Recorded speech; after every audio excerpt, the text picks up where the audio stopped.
Are you feeling a little bit lost and trying to find the answer, just going around in circles and it's really, really frustrating? Well, today I'm going to talk about the power of self awareness and the role on men's mental health for me and men's growth as well. And if you stay until the end, I've got an extra point for you then. Now, if you want to be connected even more, you can find my social media links linked in the show notes below as well if you want to reach out or follow more content on this. So for me, I've found the more I've connected to myself, the higher quality of my life, because I can give me what I need and I develop my relationship by paying attention to me. When I'm too tired, well, for example, right now I'm feeling a little bit tired. So I'm doing a series of episodes, which I'm looking forward to them coming out next week.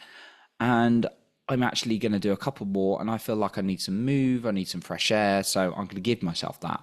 Whilst the old me would have just battled through doing all the work I can, right?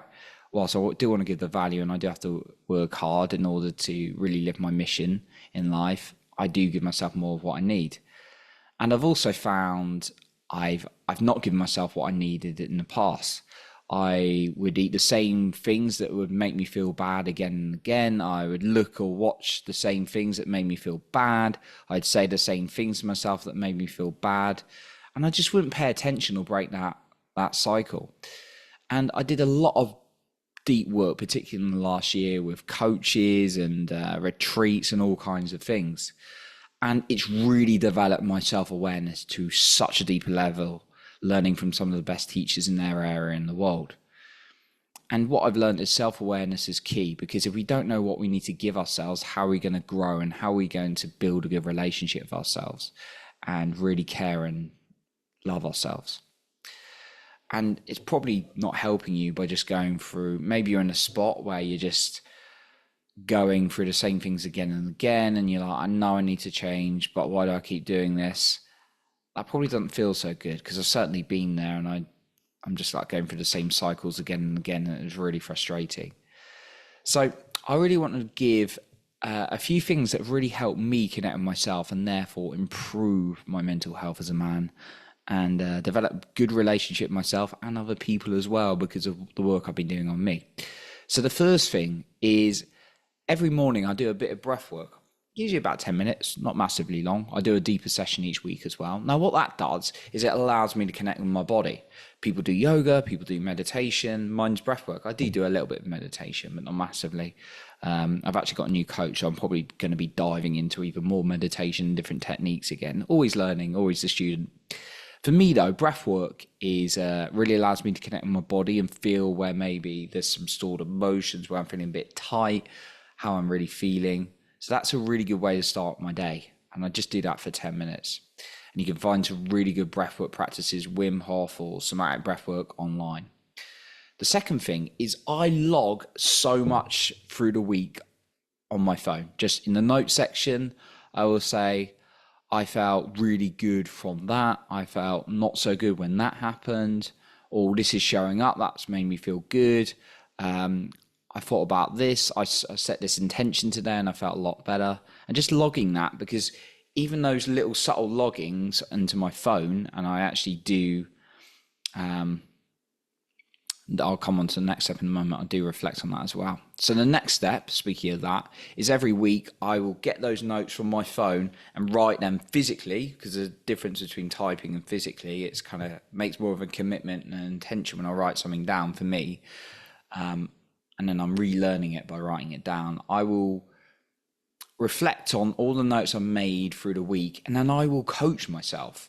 I will sit with myself and pretend I've got like my favorite heroes or anyone from the whole of history having a conversation with me. As crazy as this sounds, it's a concept from one of the greatest books in personal growth, Think and Grow Rich. Napoleon Hill created this concept of the boardroom, the mental boardroom, where you just have a conversation with people. And I do this with myself. And I imagine I'm talking to some people who I really, really value, and I start asking myself some questions. And when I start doing that, I start going, well, I'm really challenged with this. What would you recommend, guys? It's crazy what your own subconscious will come up with. in terms of answers and awarenesses and insights on yourself. So that's the third thing that really helps my self-awareness, just having a weekly journaling session, sitting down, maybe if I've logged quite a few things on my phone, if there's something that keeps coming up that's a challenge, I might sit with that and then take that into the weekly coaching session. And then the fourth thing is having a weekly breathwork session. I kind of touched on breathwork at the first one, but having a weekly deep breathwork session. You can tell I'm a little bit tired recording this. That's why I'm going to go for a walk. What I do is I'll lie down and I'll just do some deep breathing for like an hour.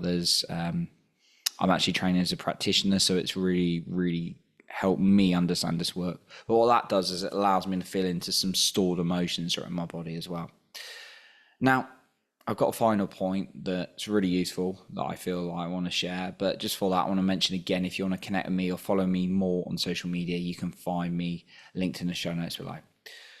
My final point would just be get yourself a coach, because if you get yourself a coach, as simple as this point may sound, they're going to be able to ask you questions and get you into, guide you, if they're a decent coach, into awarenesses you wouldn't have even had on your own. So I recommend looking up a life coach or something you want. Now, just to be transparent, like as being a coach in the past and having many coaches, a coach is not going to be like a £50 or $50 a session kind of thing.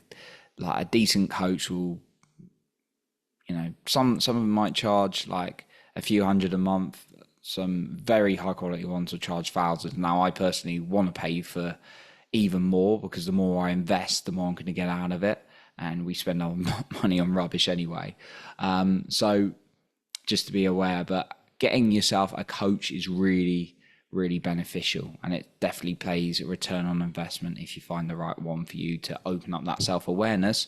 So therefore you get more efficient in yourself, you connect with yourself, you improve your mental health, and therefore you're probably likely to go out there and make more money anyway and create better relationships with people, and you can't put a price on that, right? So that's what I would suggest, is going out there and getting a coach as well. So that's what I got for you today. I appreciate you for being here. You're improving other people in your life by working on yourself as a man. And remember to lead with your heart, not with fear.